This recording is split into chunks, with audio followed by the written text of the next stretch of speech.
Assalamualaikum dan salam sejahtera. Berita perdana edisi Jumaat 21 Januari 2022. Saya Farhatul Asyati Osman. Dan saya Ivan Tok. Terima kasih kerana memilih berita perdana. Kita saksikan paparan utama malam ini. Larangan berhimpun selama seminggu di Ibu Negara.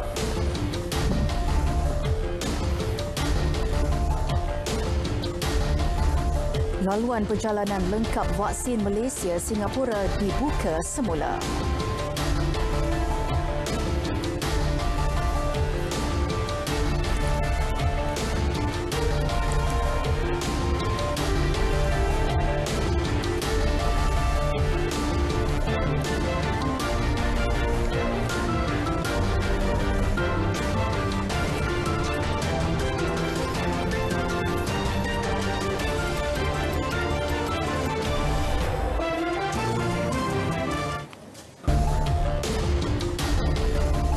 Perintah larangan berhimpun dikuatkuasakan sekitar Kompleks Sogo, Masjid Jamek dan Dataran Merdeka selama 7 hari. Perintah dikeluarkan Mahkamah Magistrate Kuala Lumpur itu berkuat kuasa semalam susulan rancangan perhimpunan mendesak penahanan Ketua Pesuruhjaya SPRM Tan Sri Azam Baki. Menurut Ketua Polis Daerah Dang Wangi SCP Nur Delhan Yahya, bermula 7 pagi esok, 6 jalan utama di Ibu Negara akan ditutup dan dilencongkan. Manakala operasi pengangkutan awam turut diberhentikan buat sementara waktu melibatkan LRT laluan Ampang Sri Petaling dan Kelana Jaya, MRT, monorail dan KTM komuter di beberapa stesen dalam kawasan pentadbiran IPD Dang Wangi. Pastikan keselamatan orang ramai dan ketenteraman awam. Jadi saya ulangi ya, memastikan keselamatan orang ramai dan ketenteraman awam termasuk konteks keselamatan daripada keselamatan awam daripada jangkitan ataupun penularan jangkitan COVID-19. Pihak polis yang akan menjalankan beberapa tindakan pematuhan dan penguatkuasaan SOP. Antaranya adalah lencongan jalan di sekitar kawasan pentadbiran Ibu Pejak Polis Daerah Dang Wangi. So setakat ini sebanyak 6 jalan utama ya yang akan dibuat lencongan. Antaranya adalah Jalan Kuching, Jalan Kinabalu, Jalan Maharaja Lela, Jalan Hang Tuah, Jalan Imbi dan juga Jalan Sultan Ismail. Bagi MRT laluan Sungai Buloh Kajang, stesen yang terlibat adalah Bukit Bintang, Merdeka, Pasar Seni, dan bagi monorail, stesen yang terlibat adalah Medan Tunku, Bukit Nanas, Raja Chulan, Bukit Bintang, Imbi, Hang Tuah, Maharaja Lela, Tun Sambatan dan KL Central. Dan yang terakhir adalah KTM. Stesen yang terlibat adalah Stesen Kuala Lumpur, Stesen Bank Negara dan juga Stesen Putra. Lebih 1,000 anggota serta pegawai IPD Dang Wangi, IPK Kuala Lumpur dan Bukit Aman akan digerakkan bagi memantau pematuhan SOP Fasa 4 Pelan Pemulihan Negara di lokasi terlibat. Polis tidak akan berkompromi dan bakal mengambil tindakan tegas terhadap penganjur serta peserta perhimpunan itu mengikut undang-undang.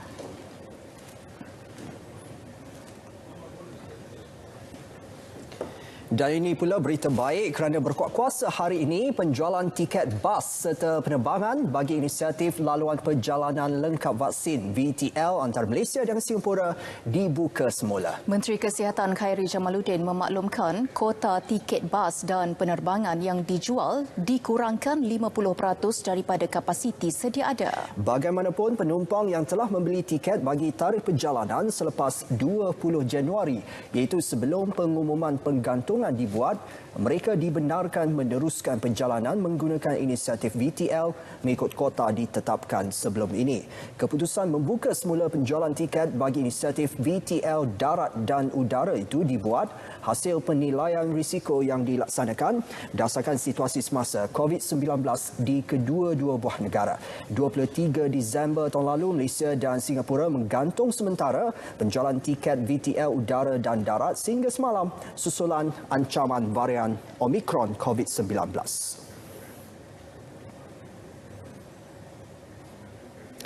Dalam perkembangan berkaitan, Menteri Pelancongan Seni dan Budaya Datuk Seri Nancy Sukri memberi jaminan pihaknya telah merangka mekanisme sesuai berkaitan vaksinasi, pematuhan SOP, kesihatan dan keselamatan serta sistem penjejakan data kemasukan pelancong ke negara ini sebaik pembukaan semula pintu-pintu sempadan antarabangsa. Langkah itu bagi memastikan proses tersebut selamat dan terjamin daripada penularan COVID-19.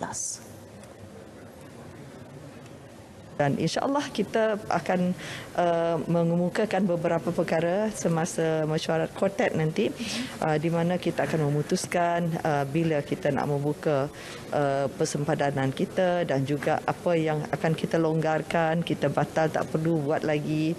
Jadi untuk memudahkan pelancong masuk ke dalam negara kita. Motek turut merancang lebih banyak laluan dan destinasi melalui VTL. Sebelum ini, kemasukan pelancong luar bermula melalui projek perintis Gelembung Pelancongan Langkawi sejak September tahun lalu. Mengulas mengenai rungutan dan juga keluhan yang diterima daripada agensi-agensi pengendali umrah, pihaknya akan berusaha memperhalusi isu dan cadangan untuk menyelesaikan masalah yang dihadapi. Bagaimanapun, sebarang polisi yang melibatkan dasar negara luar perlu ditangani secara diplomasi. Di antara keluhan pengendali umrah termasuk pelindungan insurans, isu bayaran balik serta bantuan pemulihan kepada industri berkenaan.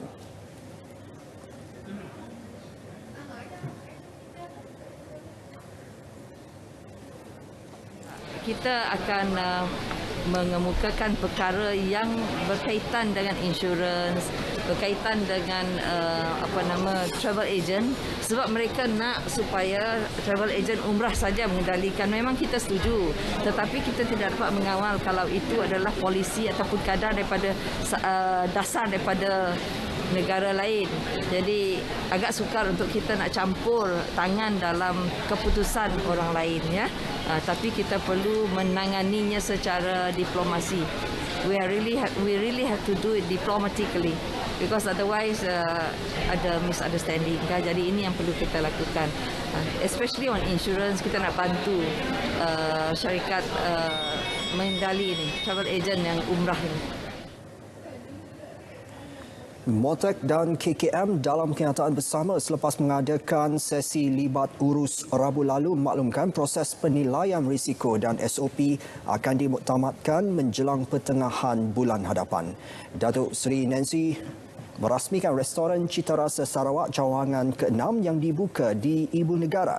Dan ditanya berhubung kenaikan harga pakej umrah, beliau menjelaskan harga tersebut ditetapkan oleh setiap agensi berdasarkan kreativiti yang ditawarkan dalam setiap pakej. Namun Datuk Seri Nancy berharap mereka dapat mengekalkan harga pakej yang berpatutan.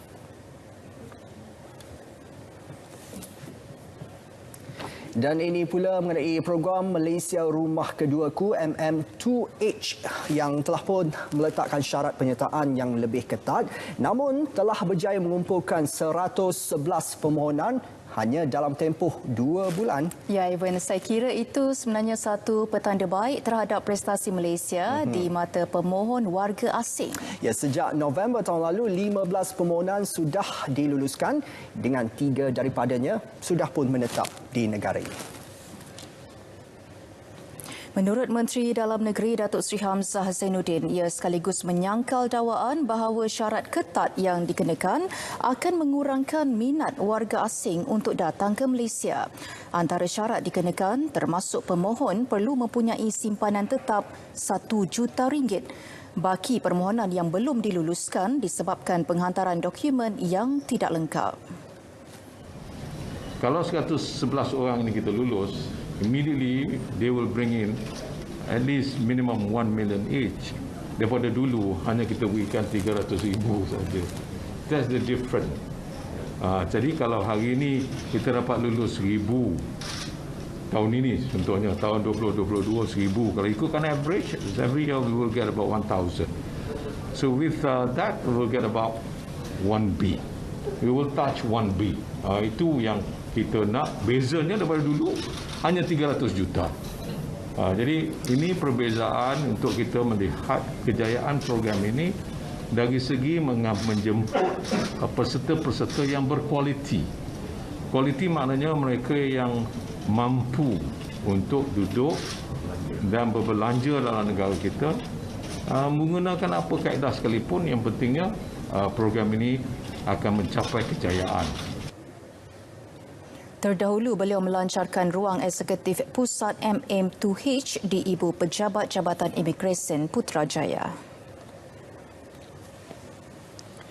Had laju 30 km sejam di zon-zon terpilih di sekitar ibu negara dan juga 50 km sejam bagi zon lain. Cadangan itu akan diteliti Kementerian Pengangkutan secara mendalam dengan mengambil kira kesesuaian pelaksanaannya. Menteri Bertanggungjawab Datuk Seri Dr. Wee Ka Siong berkata perkara itu akan dipertimbang menerusi perbincangan bersama pelbagai pihak. Bagaimanapun jelasnya had laju bukan satu-satunya penyebab kemalangan tetapi terdapat faktor lain. Kedua, kita tahu bahawa ada pihak UN juga mengusulkan supaya kita dapat kurangkan speed. Tapi kita lihat di Malaysia ini punca kemalangan sebenarnya mempunyai faktor yang pelbagai dan bukan sahaja berdasar kepada kelajuan.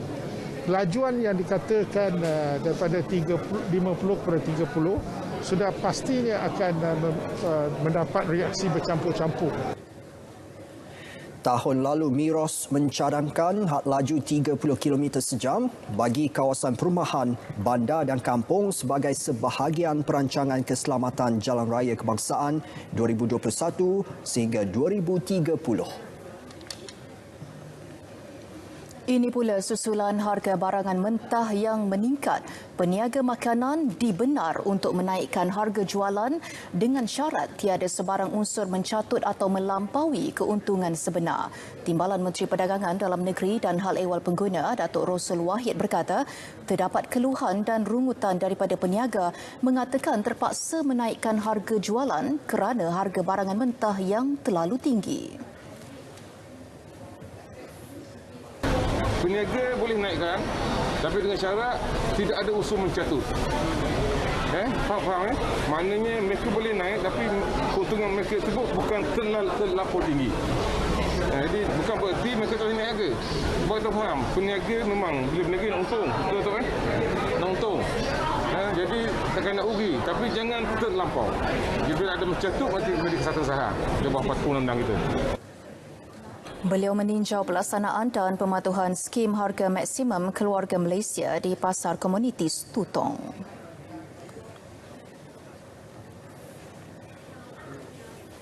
Dua kertas siasatan dibuka Jabatan Alam Sekitar Pulau Pinang terhadap syarikat pengurusan tapak pelupusan sampah Pulau Burong berhubung kebakaran yang berlaku sejak minggu lalu. Syarikat berkenaan didapati gagal mematuhi peraturan impak alam sekitar EIA.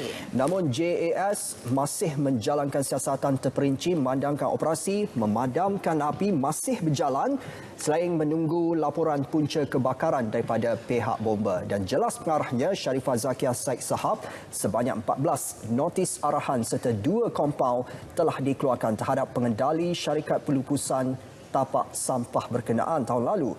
Dalam pada itu, kebakaran tersebut telah memberi impak ketara kepada 1,000 nelayan seberang Perai Selatan. Mata pencarian mereka terjejas ekoran asap tebal menyekat aktiviti memukat kerana pandangan terhad termasuk nelayan mendakwa mengalami gejala pedih mata dan sukar bernafas sejak seminggu lalu. Dari segi pandangan, jarak pandangan pun memang dia boleh kita berada dalam keadaan bahaya lah. Sebab apa? Jarak pandangan tu dia terhad. mungkin hanya 20 ataupun 30 meter saja yang kita boleh melihat. Jadi kita tak tahu apa bahaya di depan. Silap-silap kita boleh bertembung dengan ataupun boleh berlaku aksiden di dalam laut, dan itu pula satu perkara lain pula yang kita nak kena lihat. Jadi pandangan tu terlalu kabur dan asap tebal. Beliau berharap pihak berkaitan mengambil langkah menanganinya termasuk membantu nelayan yang terjejas pendapatan. Kebakaran menyebabkan lokasi itu disiar kawasan bencana tahap 1. Menanggung kerugian mencecah ribuan ringgit. Malah ada yang hilang tempat tinggal. Selepas sebulan banjir melanda, kawasan yang terjejas kini dalam proses pemulihan. Wartawan Fatin Akila Noor Azli melakukan tinjauan ke Hulu Langat Selangor, salah satu kawasan yang terjejas teruk. Kita saksikan laporannya. Kita memang menyambut baik apa saja bantuan, terutama sekali bantuan kerajaan pusat yang diumumkan ya kepada mangsa banjir. Boleh dengan bantuan yang ada membina semula rumah yang roboh sepenuhnya, ya, seperti apa yang kita lihat ialah rumah kami roboh sepenuhnya, ya, sehinggakan cebisan-cebisan rumah juga tak dapat nak dicari. Alhamdulillah, sekiranya kalau betul kerajaan bantu, saya berbesar hati dan gembira dengan apa yang kerajaan akan keluarkan dana untuk kami. Itu yang kami harapkan. Pasal sebab kalau nak ikutkan, rumah kami ini memang musnah habis. Barang-barangan semua memang dah, kalau katakan, semua dah tak ada lah. So harap kami dapatlah sekiranya kerajaan bantu meringankan beban kami di sini. Itu reaksi penduduk terjejas banjir dalam tinjauan saya ke Batu 18 Kampung Jawa. Rumah Kasih Keluarga Malaysia antara inisiatif yang dilaksanakan kerajaan bagi membina semula dan membaik pulih rumah yang terjejas dengan melibatkan peruntukan RM100 juta. Bantuan komuniti ini merupakan sebahagian daripada 3 bentuk bantuan banjir keluarga Malaysia. Bagi penduduk terjejas banjir yang masih belum memohon, permohonan perlu dibuat oleh Ketua Isi Rumah melalui Pusat Kawalan Operasi Bencana PKOB daerah dan pejabat daerah yang berhampiran. Inisiatif itu diselaras Kementerian Perumahan dan Kerajaan Tempatan dan Kementerian Pembangunan Luar Bandar, masing-masing melibatkan peruntukan RM50 juta. Terima kasihlah kepada pihak kerajaan kerana membantu kami untuk membaiki rumah yang rosak, dan juga untuk membantu menggantikan palatan elektrik yang rosak. Dan diharap bantuan ini dicepatkan dan dipermudahkan untuk kami untuk membaiki rumah-rumah yang rosak. Sebanyak RM5,000 sehingga RM15,000 diperuntukkan untuk membaik pulih rumah, manakala RM56,000 bagi kos bina baharu. Ketika ini bantuan telah diagihkan dan proses baik pulih sudah dimulakan. Inisiatif Rumah Kasih Keluarga Malaysia bakal merawat keresahan penduduk terjejas yang kehilangan tempat tinggal atau mengalami kerosakan kediaman akibat banjir pada Disember tahun lalu. Impian untuk mereka memulakan kehidupan harian seperti sebelum ini akan dapat direalisasikan tidak lama lagi. Fatin Akila Noor Azli, Berita RTM. RM15.1 juta diperuntuk bagi bantuan pembelian barangan keperluan asas kepada penduduk terjejas banjir di Negeri Sembilan. Menurut Menteri Pembangunan Luar Bandar, Datuk Seri Mazir Khalid, bantuan wang tunai sebanyak RM2,500 itu diberi kepada ketua isi rumah. Selain itu, RM35 juta pula diperuntuk untuk membaik pulih dan membina kemudahan 394 ameniti sosial yang terjejas akibat banjir.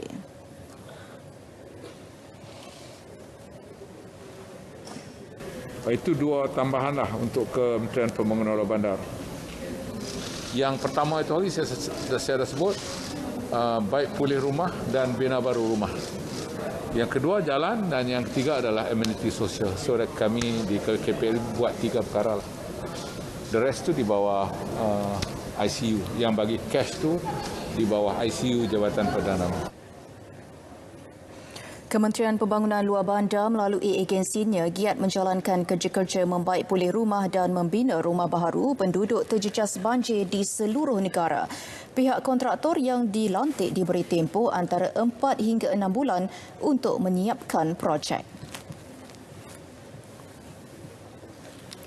Malaysia bercadang mengguna pakai kenyataan bersama Kuala Lumpur mengenai pemeliharaan harimau. Perdana Menteri Datuk Seri Ismail Sabri Yaakob berkata inisiatif itu untuk memulih dan meningkatkan populasi harimau di habitat harimau yang berpotensi di Asia Tenggara. Dan jelasnya kenyataan bersama 13 perkara itu menyokong pelaksanaan usaha pelan tindakan pemulihan harimau Asia Tenggara berdasarkan keutamaan yang dipersetujui.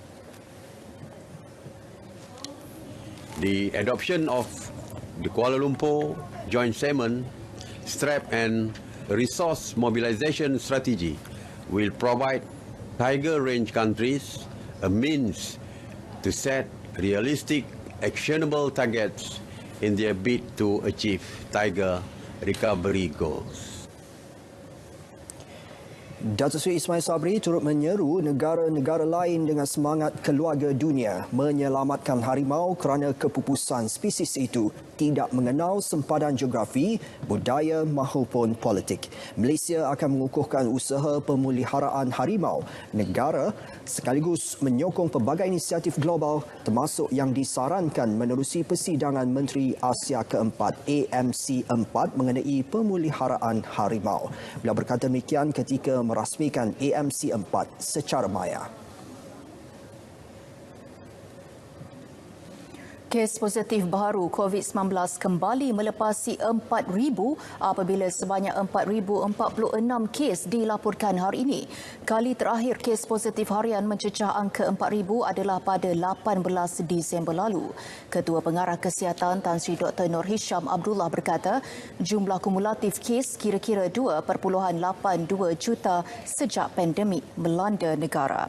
12 kluster baharu direkodkan dengan keseluruhan 220 kluster masih aktif. 99.2% kes harian baharu melibatkan kategori 1 dan 2, manakala 0.8% lagi kategori 3, 4 dan 5.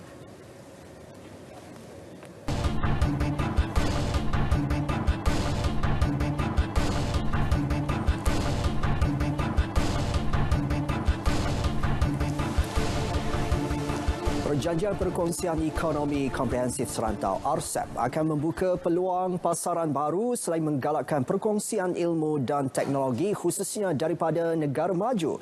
Pengarah Eksekutif Pusat Penyelidikan Sosioekonomi Lee Heng Gui berharap setiap negara anggota komited memenuhi syarat perjanjian khususnya dalam menyokong pemulihan pasca pandemik.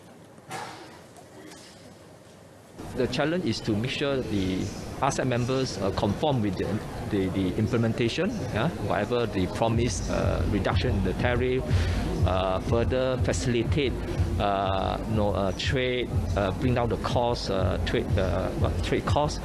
That will help to spur more trade in services and investment opportunity. They are good in technology, in China. So all this, there will be some co-sharing. For Malaysia to forge strategic partner dengan this country which are can help us to improve to increase our adoption of technology, expedite our transformation. Malaysia bakal menjadi penandatangan RCEP ke-12 yang menguatkuasakan perjanjian itu bermula 18 Mac ini. Negara anggota RCEP membentuk 58% daripada keseluruhan aktiviti perdagangan yang bakal memberi manfaat kepada Malaysia. Di peringkat global, RCEP meliputi 30% KDNK dengan nilai $25 trilion Amerika. 286 program pembangunan pengeksport dan penggalakan ekspor dirangka matrik sepanjang tahun ini. Ketua Pegawai Eksekutifnya Muhammad Mustafa Abdul Aziz maklumkan kesemua program itu berdasarkan hala tuju strategik digariskan Pelan Tindakan Perdagangan Nasional dengan menekankan pendigitalan dan kemampanan. Program galakan ekspor yang dirangka termasuk pameran perdagangan dan program penyumberan antarabangsa sempena acara perdagangan antarabangsa utama. Program e-Bizmatch yang merupakan platform padanan perniagaan secara dalam talian antara syarikat tempatan dan antarabangsa juga akan terus dipergiat. Fokus akan diberikan kepada beberapa sektor strategik terutama elektronik, aeroangkasa, perubatan, minyak dan gas serta bahan binaan. Kita ke edisi sukan bersama Syairul Islam, silakan.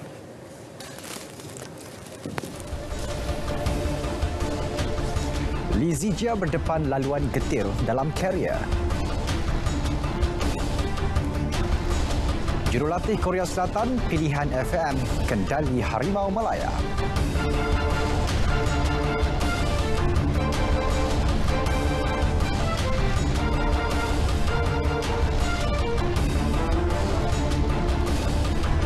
Assalamualaikum, salam sejahtera bersama saya Syairul Islam. Untuk edisi sukan malam ini kita mulakan dengan sukan badminton. Selepas membuat keputusan meninggalkan Persatuan Badminton Malaysia BAM, laluan karier pemain perseorangan lelaki negara Lizijia kini berdepan halangan. Ini selepas BAM memutuskan untuk tidak mendaftarkan pemain itu dari menyertai sebarang kejohanan antarabangsa selama 2 tahun berkuat kuasa 18 Januari. Bagaimanapun, juara All England 2021 itu boleh mengemukakan rayuan terhadap keputusan berkenaan. Perkara tersebut dinyatakan Timbalan Presiden 2 BAM, Datuk Seri Jaharuddin Muhammad Yunus.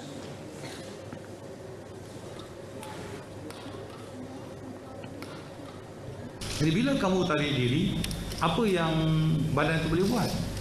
Kamu tarik diri tau. Jadi bila kamu tarik diri, tu badan tu kata okeylah, kamu tarik diri, jadi kami tak dapat daftar kamu. Dan kita boleh tentukan tempoh masa. Tapi cuma kita ambil tempoh masa yang pernah kami buat selama 2 tahun. Jadi itu bermakna selama 2 tahun untuk hari ini, selama 2 tahun BAM tidak akan daftar Lizijia untuk apa-apa permainan yang di mana pendaftaran oleh BAM perlu. Faham ya?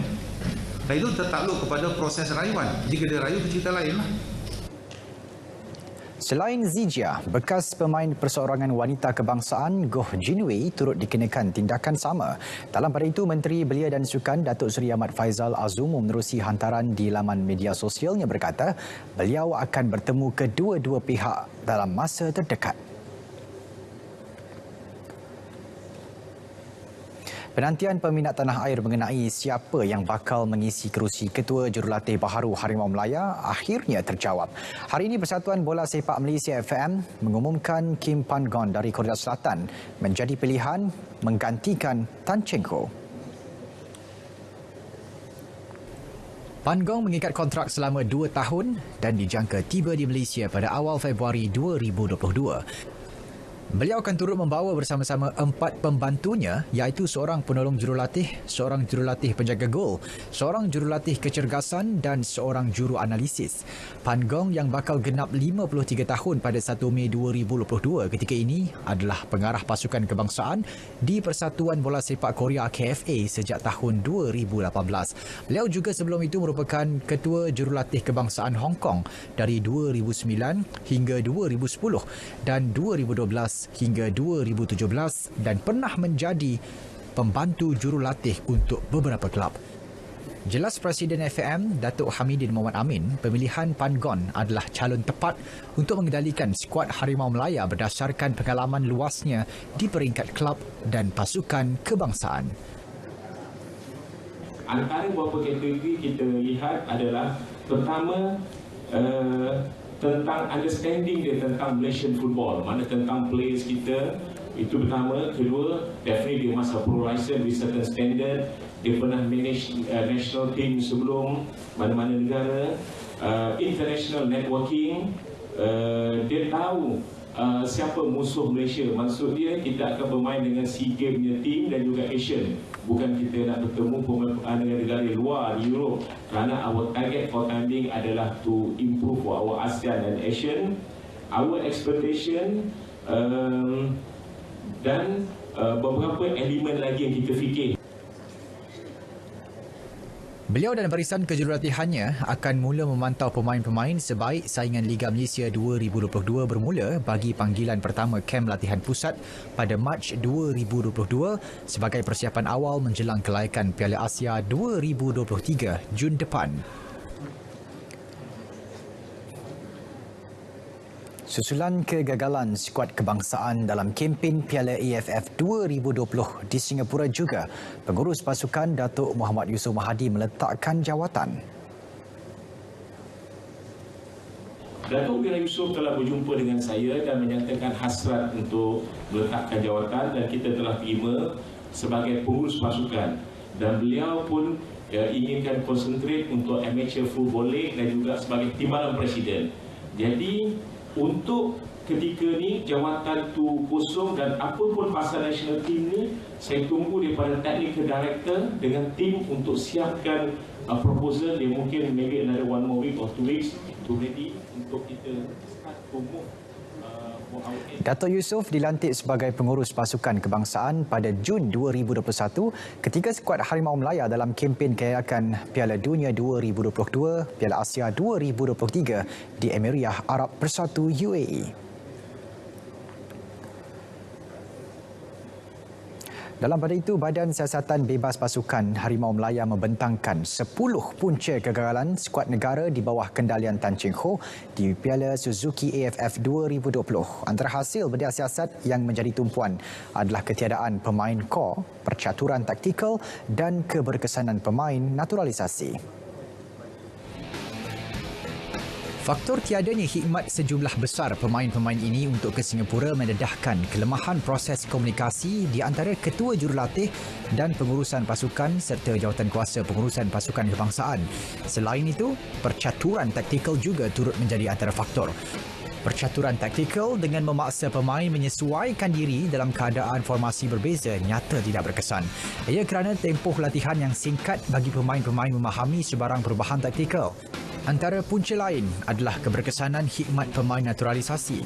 Program naturalisasi yang lebih teliti dan berstruktur wajar dilakukan memandangkan setakat ini ia gagal memberi impak. Dalam pada itu, badan berkenaan turut mencadangkan 10 penambahbaikan yang diharapkan mampu menjadi panduan untuk pasukan pengurusan dan kejurulatihan skuad kebangsaan pada masa hadapan.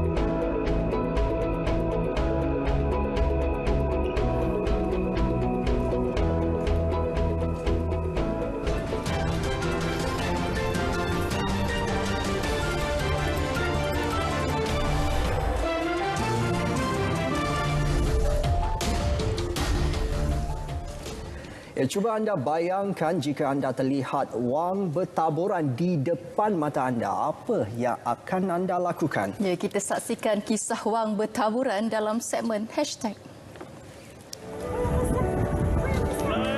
Mungkin juga inilah yang dikatakan sebagai durian runtuh. Ibarat pesta, warga di Cape Town gembira merebut wang tunai bertaburan di jalan raya. Wang diperoleh daripada van transit membawa tunai yang telah sebenarnya dirompak oleh 4 suspek. Mereka bertindak menyeram hendap dan merompak kenderaan itu. Bagaimanapun, polis tidak mendedahkan jumlah sebenar wang yang dirompak. Video tular seorang pelajar memakai kemeja sekolah sehingga paras lutut mengundang pelbagai reaksi. Gurunya membetulkan kemeja besar yang dipakai anak murid bernama Jebat ini. Semuanya gara-gara bapanya tersilap membeli saiz baju dan neneknya pula tidak sempat mengecilkan baju berkenaan. Jebat bersama dua beradiknya kini tinggal bersama nenek mereka di Kampung Teluk setelah kehilangan ibu akibat COVID-19. Sementara bapanya bekerja sebagai pemandu lori. Semoga Jebat terus kekal bersemangat untuk ke sekolah. Pengguna TikTok dikenali Mazatul Mazlan memuat naik video gelagat anaknya memanggil si bapa pulang mengundang tawa ramai. Video yang dikongsi itu memaparkan si bapa sedang berlari apabila dikejar anaknya. Berita perdana edisi 21 Januari 2022 berakhir di sini. Ikuti program inklusif musim kedua selepas ini bersama Menteri Perusahaan, Peladangan dan Komuniti Datuk Zuraida Kamarudin. Dapatkan perkembangan sahih sepanjang masa melalui portal berita RTM di berita.rtm.gov.my. Assalamualaikum. Salam sejahtera, selamat berhujung minggu.